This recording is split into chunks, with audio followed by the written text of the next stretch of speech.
fine because now its situation is too hard or difficult. You know, Corona situation. I know you know all know. So today start this session with the second chapter of biotechnology and the second part. Okay, now let's start biotechnological application in medicine. Okay, so the recombinant DNA technological processes have made immense impact in the area of healthcare by enabling mass production of safe and more effective therapeutic drugs. Further, the recombinant therapies do not induce unwanted immunological response as is common in case of similar products isolated from non-human sources. At present, about 30 recombinant therapeutics have been approved. So what 30 recombinant therapeutics have been approved for human issue the world over. So how many? 13. But in India, there have 12. These are presently being marketed. That is most important question from these topics. Okay. Now we are going to the application in medicine. That is first one is genetically engineering insulin. Insulin is most important thing for diabetes patient. You know, management of adult onset diabetes is possible by taking insulin at regular time intervals. What would a diabetic patient do if enough human insulin was not available? If you discuss this, you would soon realize that one would have to isolate and use insulin from other animals. Would the insulin isolated from other animals be just as effective as the secreted by the human body itself? And would it not elicit an immune response in the human body? Now imagine if bacteria were available that could make human insulin, suddenly the whole process becomes so simple. You can easily grow a large quantity of the bacteria and make as much insulin as you need. Think about whether insulin can be orally administered to diabetic people or not. Why? Okay, here the process.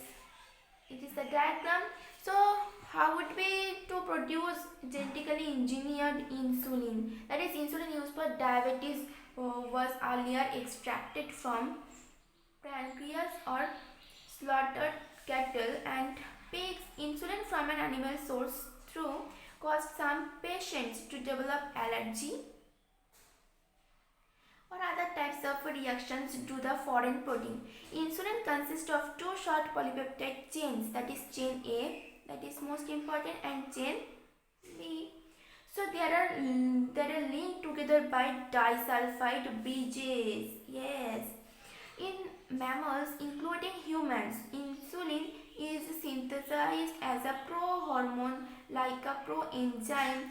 The prohormone also needs to be processed before it becomes a fully mature and functional hormone, which contains an extra stage called a C-peptide. This C-peptide is not present in mature insulin. Yes, that is removed during maturation into insulin. The main challenges for production of insulin using DNA, that is rDNA techniques, was getting insulin assembled into a mature form.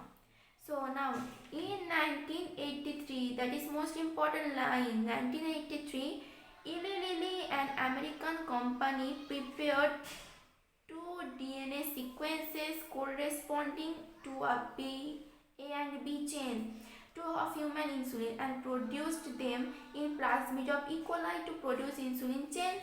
Chains A and B were produced separately, that is extracted from and combined by creating disulfide bonds to form human insulin.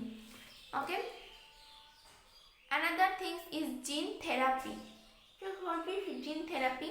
That is, a person is born with a hereditary disease. Can a guided therapy be taken for such a disease? Yes, that would be possible. Gene therapy is an attempt to do this. Okay. And gene therapy is a collection of methods that allow correction of a gene defect that has been diagnosed in a child or embryo. Here genes are inserted into a person's cells and tissues to treat a disease. Correction of a genetic defect involves delivery of a normal gene into the individual or embryo to take over the function of and compensate for the non-functional gene. Yes. Then the first clinical gene therapy was given in 1990. First clinical gene therapy was given. वो भी किसके ऊपर? A 4-year-old girl with adenosine deaminase, that is ADA deficiency. So that is most important line in this topic. That is first clinical gene therapy was given in 1990 to a 4-year-old girl with adenosine deaminase deficiency, that is ADA. So this enzyme is crucial. Is more crucial for immune system to function. The disorder is caused due to the deletion of the gene of adenosine deaminase. In some children, ADA deficiency can be cured by bone marrow and transplantation. In others, it can be treated by enzyme replacement therapy. In which functional ADA is given to the patient by injection. But the problem with both of these approaches that they are not completely curative. So the first step towards gene therapy, that is lymphocytes from the blood of the patient are grown in a culture outside the body. A functional ADA, that is cDNA using a retroviral vector is then introduced into these lymphocytes, which are subsequently returned to the patient.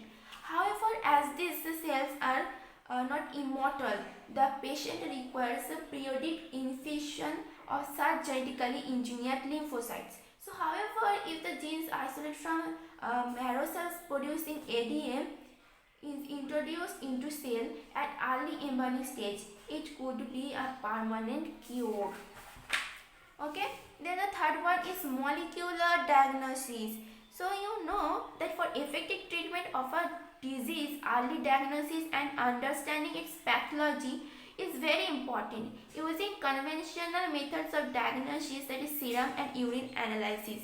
Okay, early detection is not possible, but recombinant DNA technology, polymerase chain reactions, and enzyme-linked immunosorbent assay, that is ELISA, are some of the techniques that serve the purpose of early diagnosis.